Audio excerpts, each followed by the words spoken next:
Bismillahirrahmanirrahim. Assalamu alaikum. I'm Dustin Cron, the founder of the Center for Global Muslim Life. We're here with Melanie Elturk, who is one of the founders of Haute Hijab, and we're going to talk who we awarded as one of the best global Muslim companies of 2020. Assalamu alaikum, Melanie. Wa alaikum salam. Thank you for having me. Yeah, well, thank you for being here. We've been blessed to spend time with each other actually in Malaysia, and at some, some of my first experiences in the modest fashion space at one of the modest fashion weeks or something like that was going on in Malaysia. I don't remember exactly, but I remember in talking to you in that time, you talked about how your own spiritual journey and how that led to the creation of what it is that you're doing now. And I know you also have a background as a lawyer who's deeply passionate about political issues, and that has come forth this year in 2020 with some of the content that you all have created. Can you tell us a bit about that journey and this connection between spiritual impact and social impact and the work that you all are doing in the world? Absolutely. Yeah. I mean, that really is the genesis of the brand, and it's really the catalyst that keeps me going. As you said, I'm a trained attorney, and I loved my job working as a lawyer, and leaving it behind, I did so very begrudgingly. So the only reason that I'm able to actually do this work is because of that spiritual and social impact that I hope that we're making. And so starting from the beginning, 10 years ago when we started this brand, really the spiritual piece of it was knowing that Muslim women, particularly young Muslim women, were having a really hard time with hijab. And rightly so. From a practical standpoint, we didn't really have the product to make us feel and look good, or that kind of gelled with our aesthetic as American women. And then on the other hand, it was hard to find role models that we could look up to and say, wow, look at this woman who wears hijab and she's so successful and out there in the world just, slaying it because she wears hijab, not despite wearing hijab. And so those two things were the catalyst that brought me to really founding the brand. And it comes from a spiritual place, obviously. Of hijab it's a religious garment. It's something that you wear that's so personal out of your devotion to your faith, to Allah subhanahu wa ta'ala. So it's very, very, very spiritual in that regard. As far as the social impact goes, as you said, as a civil rights attorney, my first passion and my first love in life was, I didn't even know what civil rights meant. I didn't know what it was called. I just knew when I was a young girl that I wanted to help people who didn't have necessarily a voice, who could speak for themselves, or people who were discriminated against. And the concept of injustice was very clear to me at a very young age, and that was something I wanted to work against. I spent my entire educational career, my professional career, and here in this brand working towards social justice. And I hope that we're doing a somewhat of a good job within the brand itself, whether it's normalizing hijab within the mainstream amongst, our American peers or whoever it may be outside of America even. And at the same time, educating our community on issue. I mean, you just had the imam on talking about racial issues within our community, which is one of my most passionate kind of, issues in life, is issues of race, probably because I'm of mixed race. And so it's something that I experienced a kind of jarring experiences very early on, just as, a young girl. And so, whether it's within our community, talking about social issues that need to really come to the fore, and we really need to have frank discussions about that we haven't for decades. Social impact is a huge part of the work that we do. Yeah, mashallah. And I remember when we first met, I think it was around 2016 actually, and you all were just starting. And so it's incredible to see you going from super bootstrapped, company, you guys are probably funding it all yourselves, now to grow into this big venture-backed company that is at Fashion Week, New York Fashion Week, and all the different things you've been doing. So talk about the journey of the last few years and where you all are at now. Totally. Believe it or not, we met much earlier than that. I think it was like 2013, maybe. 2016, I moved to New York, and that is when my husband and I, when we moved here, we decided to quit our jobs, throw away any financial security that we may have had, because we were going to take the leap of faith and put it all into this company. And from then on, as you said, bootstrapping was not an option anymore. We couldn't just rely on the company to scale itself. We had to look for outside funding, and that's when we really started our journey of figuring out how to scale. And for us, the decision that we made was seeking venture funding, which worked for us, and is still working, and really was the key to our growth and how we were able to grow a team to have, a New York office, to go global and to fulfill our mission of being the global hijab brand for all Muslim women. So it's been quite a journey. I think that, as I said earlier, if I didn't have such a strong foundation of knowing that this brand exists to elevate the Muslim community beyond just, a piece of fabric, it really means something to our community, women and men. I don't think that we would have gotten as far as we have, because I think there's something to be said about a community who has built itself around our brand because they know and understand our intentions and what we're trying to build for them, for us, for our entire global Muslim community, and just elevate us in a way that we haven't seen before.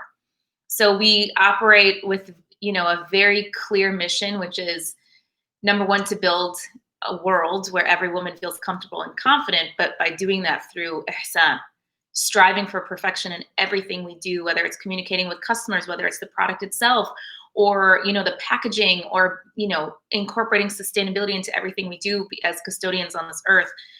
The concept of ihsan is the way we lead by example for the rest of the world to see what we're doing and say, that's a Muslim brand. That's how they treat employees. That's how they treat the earth. That's how they produce a product.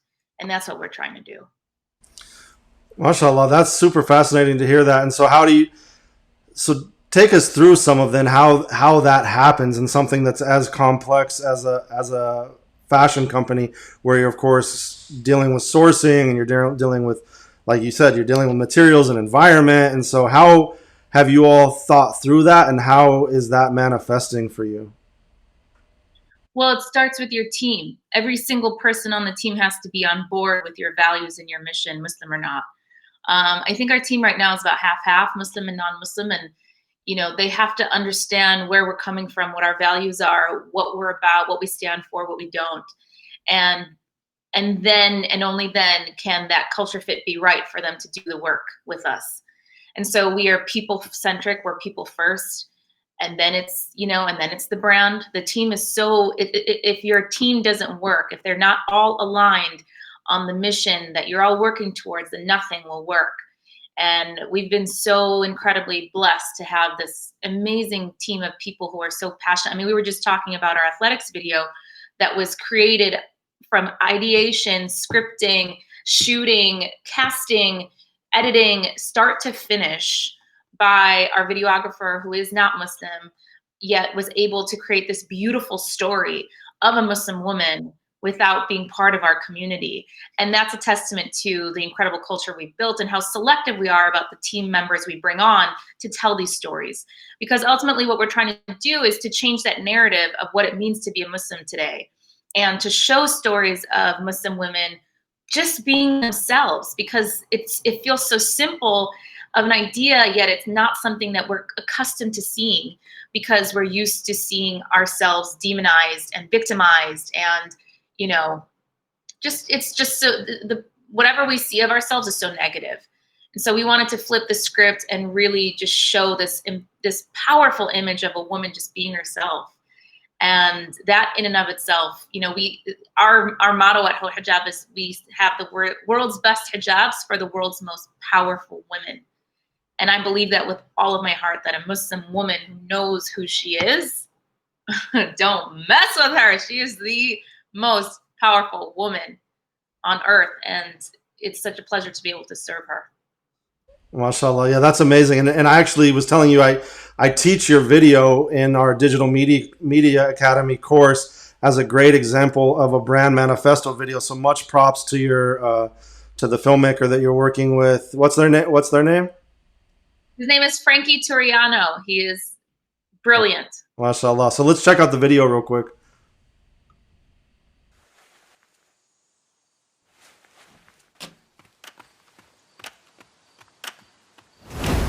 Hey you, there's nothing you can't do, right? I'm busy. Of course you are. Can't change the game? Got 'em. Can't do more than you did yesterday? You can't be stronger? You can't be tougher? You can't do stretchy backward stuff? You can't miss? Sorry. You can't beat your personal best? You can't do the coolest thing in this video?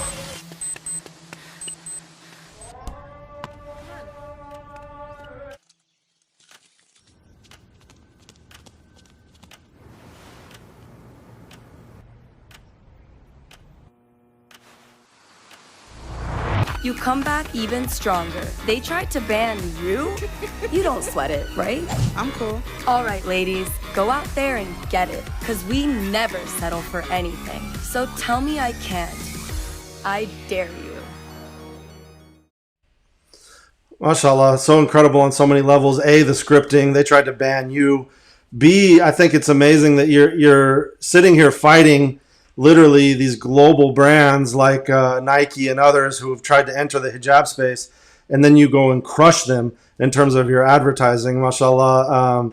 So yeah, just talk about that. Like how has this? It's crazy to see how much fashion has changed over the last like 5 to 10 years. That you have so much modest fashion stuff everywhere now. Like I love, you go to Target and all the models are wearing modest fashion, and how mainstream it's become. And I think it's with, you guys won't get the credit, you who've been in the industry for a really long time, but you deserve all that credit for shifting fashion and changing the space.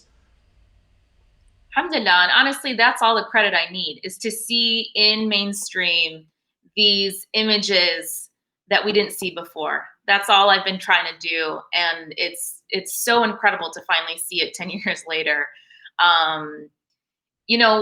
It's funny to see, you mentioned like Nike, and they put out their own video after us with a very similar message. And it was just cool to know that they had seen our work, were rattled by it, or inspired something, and then derived something from that in order to give a message of what they thought was authenticity to our customers. So it's just, no one can tell stories to our community like us. And whether you're in fashion, or you're in politics, or you're in media, or whatever it is, it's so important for us as Muslims to own our narrative, to own our stories, to tell them in the best of ways. And that, I think, is how we're all collectively as an ummah going to propel forward and elevate ourselves.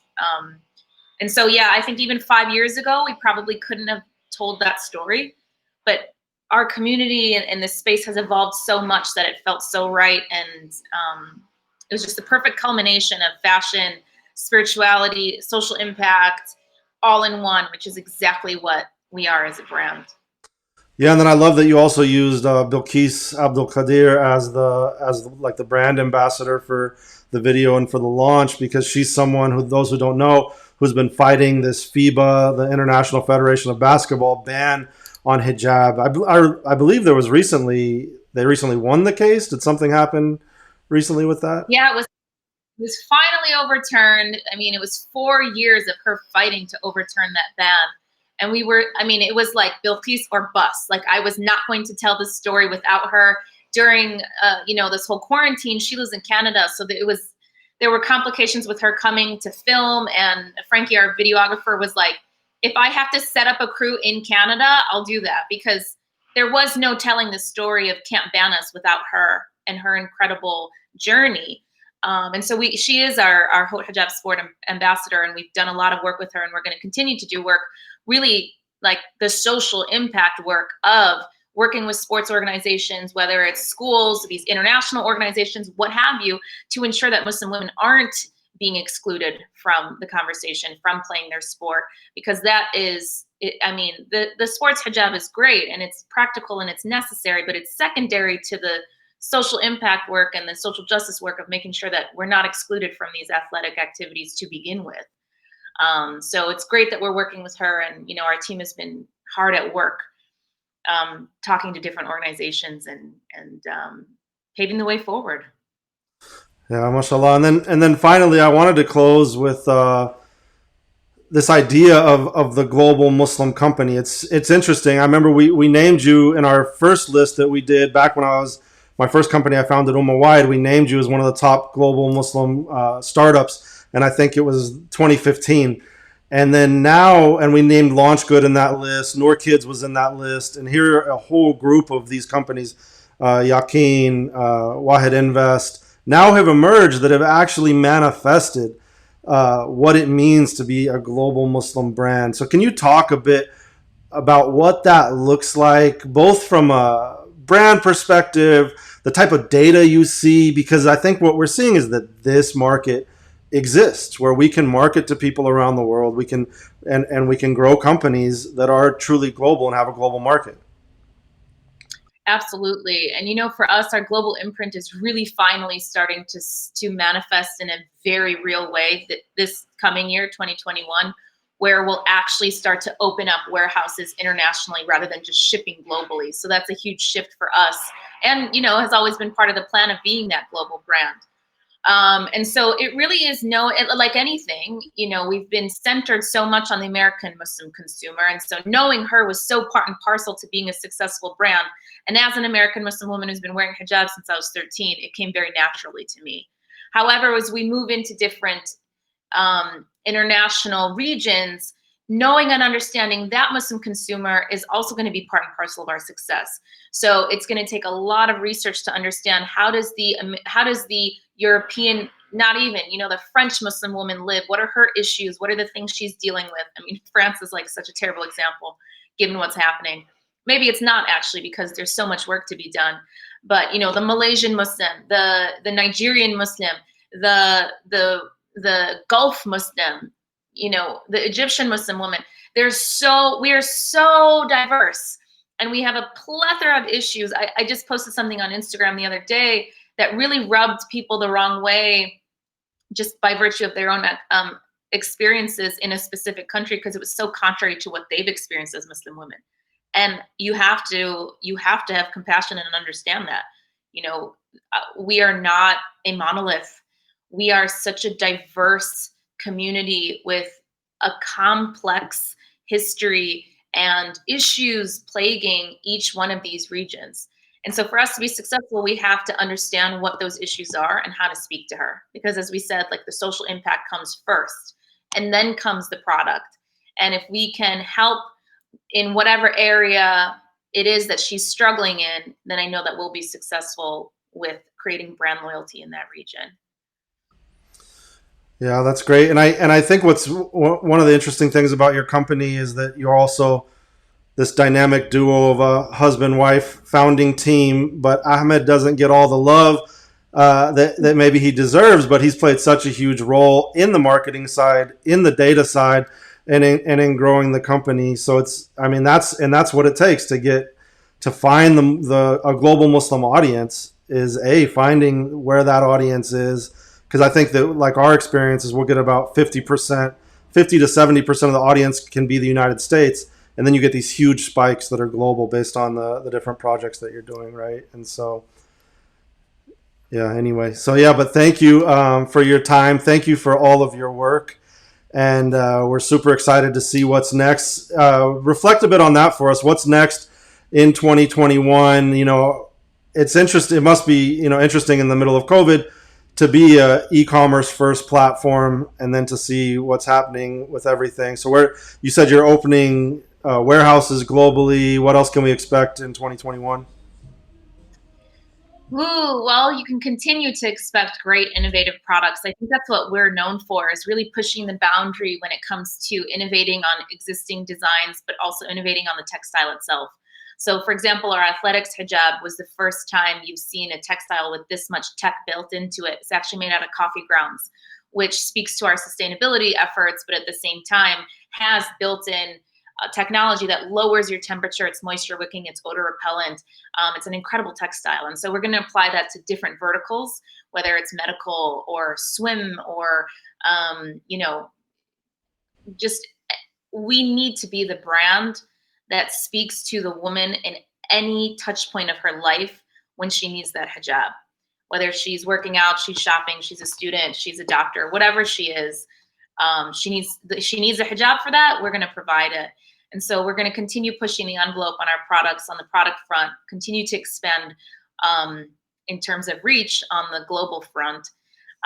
And then, I don't know, we're going to just let the dust settle from 2020. It's been a really rough year.